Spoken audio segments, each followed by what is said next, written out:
Well, good morning. Welcome to Church Torrey Pines. So good to have you here. My name is Todd, and it is an honor to be able to share with you for the next few minutes. I serve as pastor in residence here, and just so glad that you're here as we continue our series, like Tyler said, Best Year Ever. How many of you believe it's going to be the best year ever, 2019? Yeah? Yeah, that's like 8 of you clapping. That's great. That's great. A year and a half ago, God dropped this dream on my heart, on my wife and I's heart, to start a brand new church here in San Diego. The only problem was we lived on the East Coast. We had jobs on the East Coast.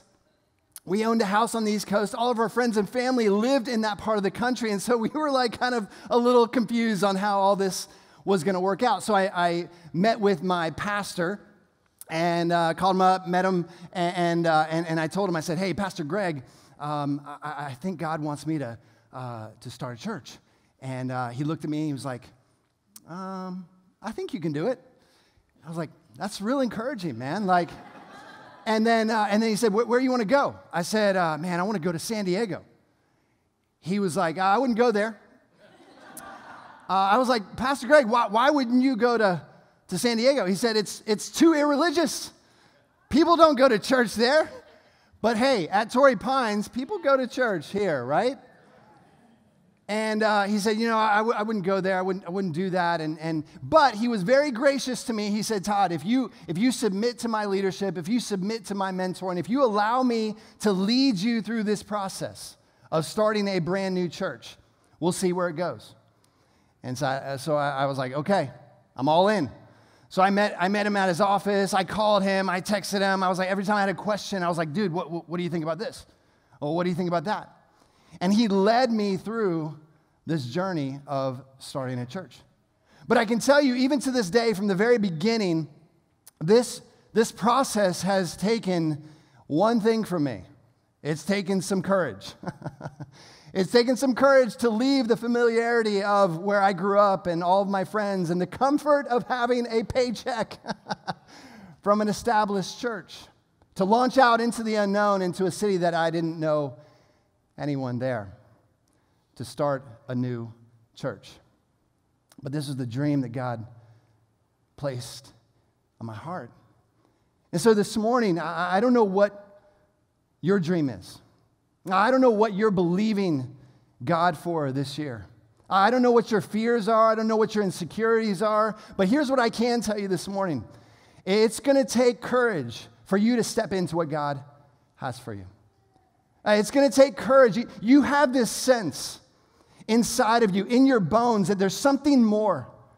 There's something more. And I can tell you right now that God's going to do something in your life. God's going to perform a miracle in your life this year that he's never done before. It's going to be a miracle of a year, 2019, for you. And you sense it. You feel it. But it's going to take courage for you to take steps. It's going to take courage for you to step into the unknown, to step into the unfamiliar. But we're all smart people, right? We know that it's not just going to take courage. It's going to take a guide. It's going to take a guide. It's going to take guides in our lives to lead us on this journey that God is taking us into. And so this morning, as we're continuing this conversation of having the best year ever, we're talking about finances. Thank you, Mingo. Thank you so much. So glad that you chose me to give this message today. But here's the deal. This conversation is no different. Right? Because it's going to take courage for us to have this conversation. It's going to take courage for you to begin to have this conversation about finances and looking at your finances. And I just want to serve for the next 25 minutes. I just want to serve as your guide. I'm going to be your Sherpa today as we talk about money. And I looked up courage in the dictionary, and this is what it says. Courage is the ability to do something that frightens you. Or in other words, the ability to do something in spite of fear. That's courage. And so let's start by looking at some common fears that we all have when we're talking about money. If you got an outline, go ahead and pull that out. You can follow along really easy with this outline. And there's some fears that we all have in talking about finances. I mean, this is one of the things that we shouldn't talk about, right? sex, politics, and money. But we're going to talk about it, but there's some major fears. And the first one, if you're taking notes, you can write this down. It's the fear of pressure. It's the fear of pressure. And some of you, you've experienced this firsthand. You've been in a church that used manipulation, that used pressure when talking about money. And I can just tell you right up front, here at Torrey Pines, we don't do that. we don't do pressure, okay? And we're not in a financial crisis. And Pastor Mingo does not need a new private jet. The old one works just fine, all right? So we're good. We're good. There's no pressure, but we all feel this. The second fear that we all have when talking about money, especially at church, is shame. Look at this next verse on the screen, Proverbs 23 and verse 5. In the blink of an eye, wealth disappears, for it will sprout wings and fly away like an eagle. How many of you have had wealth that sprouted wings like an eagle and flew away? I love it. How many of us remember the year 2008 or 2009? Anyone remember a time when your 401k turned into a 201k? I don't know why I'm laughing at this. Anyone remember a time where, we never make bad decisions in the moment, do we? It's always a good decision in the moment, but afterwards we find out that it wasn't really a good decision. How many of you have made you thought you were making a good decision, but you made a financially bad call?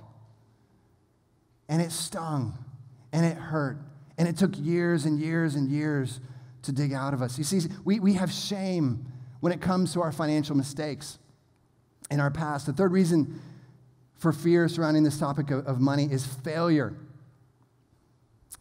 Failure. Shannon and I, we've been married for 18 years this coming May, and I can tell you we've made hundreds of financial mistakes during our marriage. I wish we had like another 3 hours. We could share all of them and do a discussion on each failure. But we got married in 2001, and my parents are Midwesterners, but I grew up in Charleston, South Carolina, which is a nice little town in the southeast. And in Charleston in the early 2000s, man, the real estate market was booming, okay? Like a lot of areas in the country at that time. And so being newlyweds in 2001, 2002, we wanted to get in the game, okay? And so we wanted to invest. We wanted to get in the game. And so I would go to banks and try to get mortgages for some properties. Now, my last name is Phelps, all right? So I don't know if they thought when I walked into the bank, like my first name was Michael,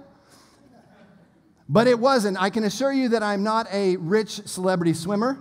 I was at the time a poor pastor. My wife was a paralegal who made way more money than I did. But every time I walked into a bank, they kept on giving me money. We ended up with $1 million in real estate, which does not sound like a lot here in La Jolla, right? But it was to us in 2001, 2002, and then 2008 hit. And I wish I could tell you, I can't really even express to you how much I wish I could tell you that it all worked out, that we sold those properties, that we reinvested the money, that we diversified and we put money aside. But we didn't. It was a massive failure that took us years and years and years to get out of. And see, this morning, if you're here today and you've made some mistakes financially, maybe you're currently not managing your money well, maybe you have some shame in your past, I just want to tell you right up front, I just want to first of all welcome you to a community of misfits here at Torrey Pines, all right? You are in good company because the people around you are more messed up than you are. You see, we've all made mistakes in our past, especially when it comes to our finances. We all have shame. We all have regrets. But this is the beauty of the gospel. This is the beauty of Jesus. See, as we gather here today, we're not celebrating the mistakes that we've made. We're celebrating a God who, in spite of our mistakes, loves us so much that he came to earth, died on a cross, and rose from the dead, all for love, so that we could have a new life, so that we could have a new hope. So here's the beauty of the gospel. You see, this is what separates Christianity from every other religion. All other religions tell us what we have to do to get to God. Christianity is the only religion that tells us what God did to get to us. He moved heaven and earth, and he sent his son to die for you and for me, all for love. And see, this is the divine exchange. You see, we today can bring all of our past, we can bring all of our struggles, we can bring all of our financial mistakes to Jesus. And as an exchange, we get grace. We get love, not because we deserve it, because he gives it freely. I love this next passage on your outline. It's found in Proverbs chapter 30 and verses 8 and 9. And this passage really talks about this financial sweet spot in life. It's really a prayer. I want to read it to you. Do not make me poor or rich, but give me each day what I need. For if I have too much, I might forget that you are the one who provides, saying, who is the eternal one? Or if I do not have enough, I might become hungry and turn to stealing, and thus dishonor the good name of my God. Now, I know some of us have prayed this prayer, God, I want to live in the financial sweet spot of life called winning the lottery. But this is not the prayer that we find in Proverbs. God, don't give me too much that I forget about you, and don't give me too little that I distrust you. Let me live in this balanced middle. But this has been a very hard place to live, especially for the global church. And over the years and really over the centuries, we've done a bad job of talking about finances, talking about money. And what we've done throughout time is we've created extremes. And if you're taking notes, you can write this down. The first extreme that we've created is the prosperity gospel. And this says that if you love God, you should be rich. And this is promoted by Christian TV personalities with nice suits and big hair that say, you know, if you make Jesus your choice, you will drive a Rolls Royce. Just send me $1,000. That's the prosperity gospel. And the prosperity gospel looks through this lens of materialism at the scriptures. And it's a distortion. It's not a whole gospel. And the prosperity gospel is driven by greed. But it's also created another extreme, which is the poverty gospel. And this says that if you love God, you should be poor. And this is a really interesting theology because it almost sounds holy.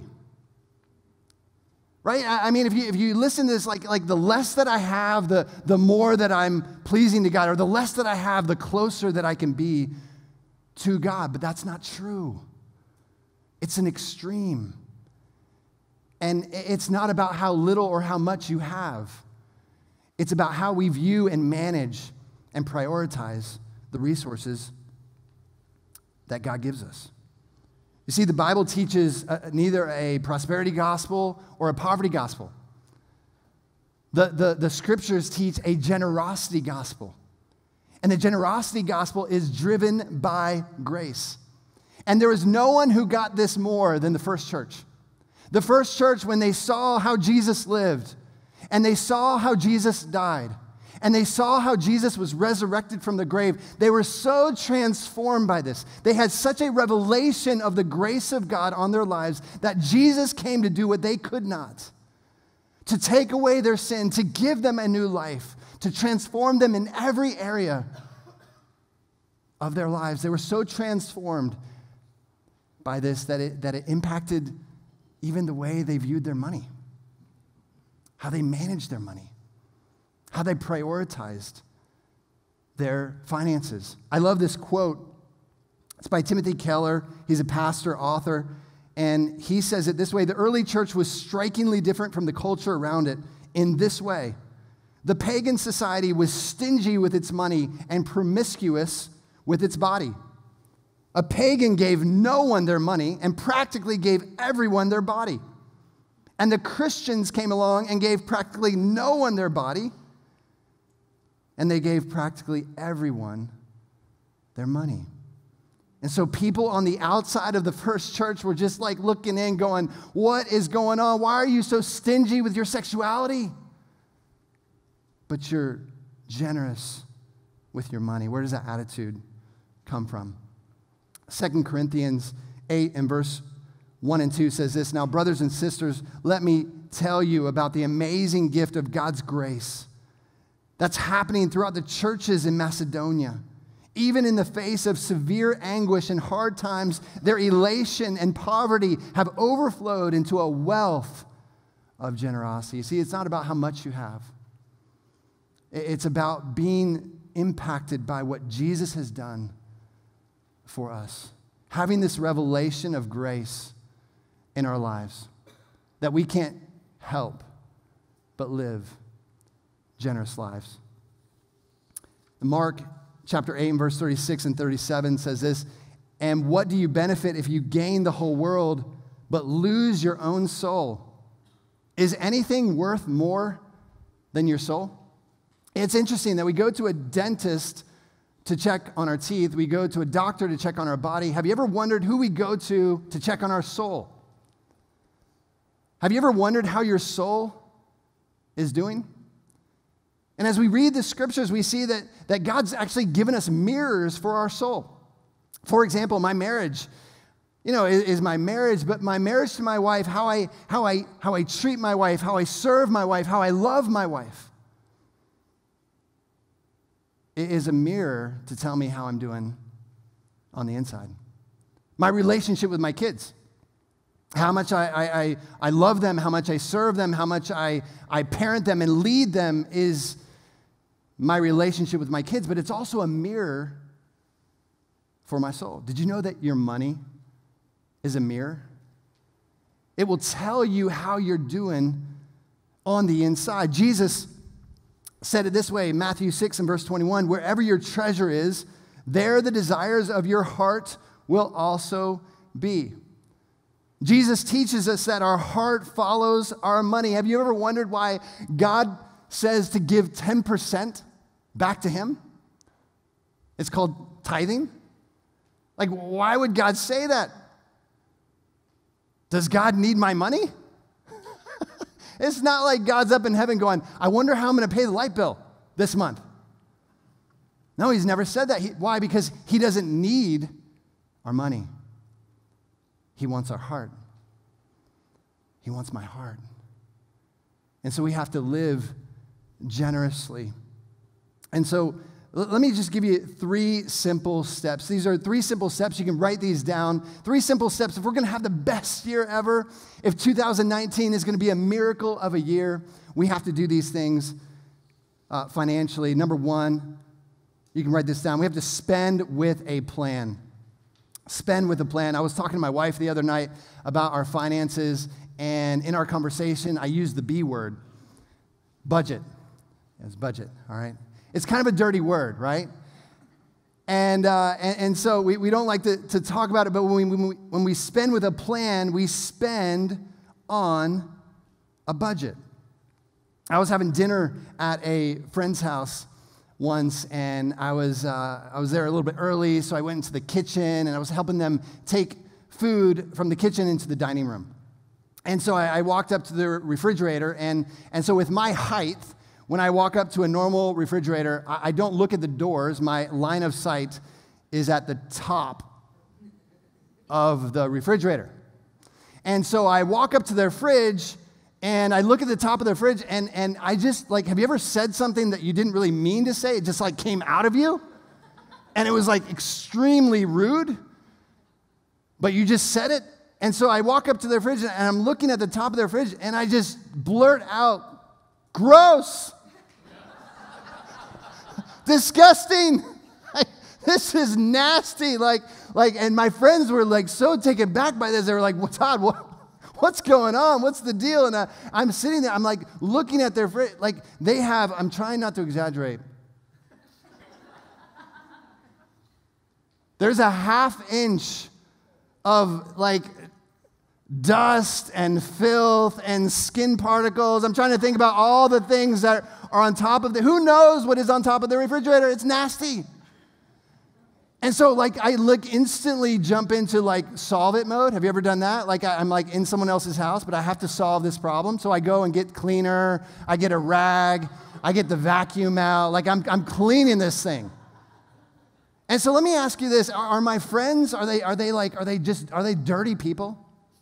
No, like they're very, very clean people. Like do my friends, do they like just collecting dust? No, they're neat freaks. They like it clean.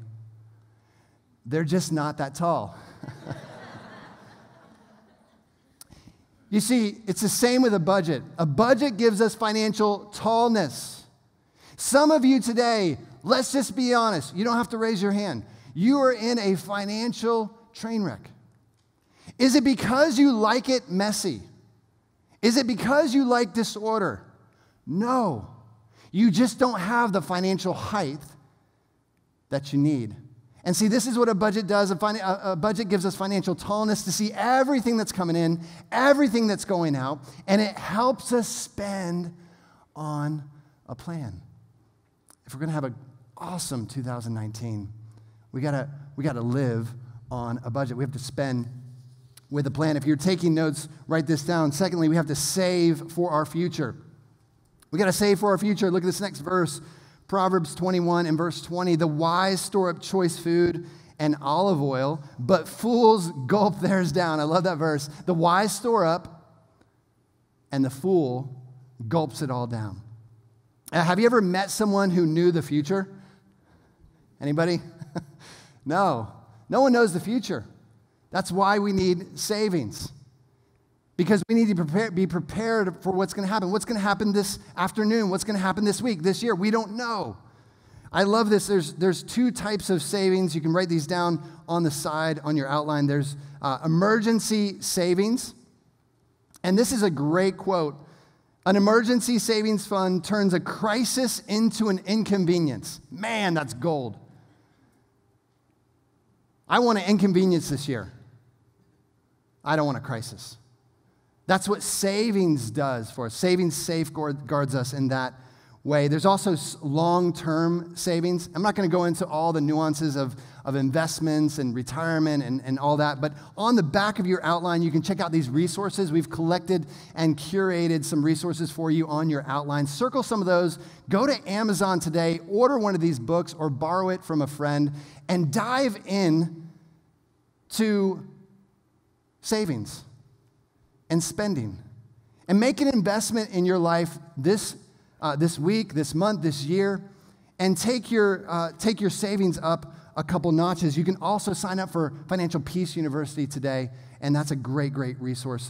Proverbs 13:11 says this: wealth from get-rich schemes quickly disappear. Wealth from hard work grows over time. We have to save for the future. Lastly, we have to give back to God. Give back to God. Proverbs 3, 9, and 10. I love this passage. This is a promise with a condition. The promise is verse 10. The terms are in verse 9. It's the way a lot of God's promises works in our lives. And it says this: honor the Lord with your wealth and with the best part of everything you produce. Then he will fill your barns with grain, and your vats will overflow with good wine. Translation here: God will bless you financially. God will bless us financially when we honor him with our wealth, with the best part of everything we produce. You know, giving is connected to the big idea of this entire message. It's on your outline as well. The path to our best year ever financially begins with recognizing that I'm a manager, not an owner. I'm a manager, not an owner. You know, people tell me all the time, they're like, Todd, you're so tall. You know, like I had anything to do with it. You know, I'm like, well, my dad was tall. My mom's tall. Our family's tall. We just make tall people. I don't know. And isn't it interesting that there's so little in life that we have control over? I didn't control what family I was born into. I didn't control what time that I was born or where I was born. And what's even more interesting is this next passage in Deuteronomy 8 and verse 17 and 18. It says this, he did all this so you would never say to yourself, I have achieved this wealth. I have achieved this wealth with my own strength and energy. Remember the Lord your God. He is the one who gives you power to be successful. I love that. Not only was I not in control of my genetics, where I was born, my family, when I was born, even the power to be successful, the power to create wealth was a gift from God. You see, at the end of the day, we are managers. We're not owners. And if this year is going to be our best year, if this year is going to be a miracle of a year, we got to spend on a plan. We got to save for our future. And we got to give back to God. Let me ask you this morning, what is your next step? What is your next step? You know, when we were talking about the mistakes and failure and shame, some of you today, you haven't ever really forgiven yourself from the past. You haven't really forgiven yourself from that past mistake that you made. You blew it. God's forgiven you, but you haven't forgiven yourself. Now, we're going to take communion here in just a moment.